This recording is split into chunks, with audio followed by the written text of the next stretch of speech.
Good morning, y'all. Thank you very much for having us. My name is Roberto Lopez. I'm with the Texas Civil Rights Project, and I am here to oppose HB7. I think one thing is that white supremacy has changed a lot in decades. It's not sort of the image of an individual with a white hood on them.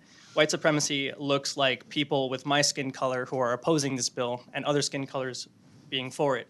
White supremacy looks like people with my skin color who do not want more police in their home communities.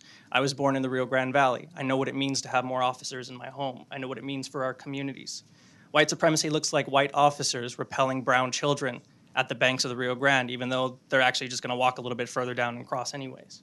White supremacy looks like the Texas Rangers being held on a pedestal for some communities, while other peoples know that the Texas Rangers committed genocides along the Rio Grande of Mexicans and Mexican Americans for decades. I think that the way that we govern is a bit shameful. This committee substitute was provided right at the start of this when the public is supposed to provide its input on how one of the most impactful pieces of legislation that the state is going to pass on an area that impacts millions of people was just given right now, and we've had barely, minutes, dozens of minutes to look at this thing. It doesn't really make clear whether or not the border force would allow vigilantes and militia people. I can tell you that as someone who was born and raised in the Rio Grande Valley, that terrifies me.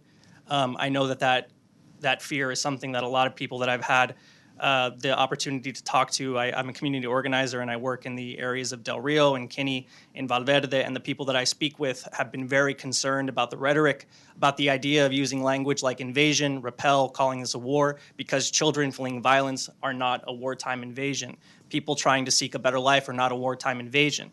And so I think that I implore y'all to please stop what you're doing. Improper entry is a way to add more misdemeanors, to stop people's pathways, to just imprison more people. This bill has continued to just be some of the most horrendous policies. A repetition of it. It's literal insanity, repeating the same thing and expecting something different. Thank you. Thank you.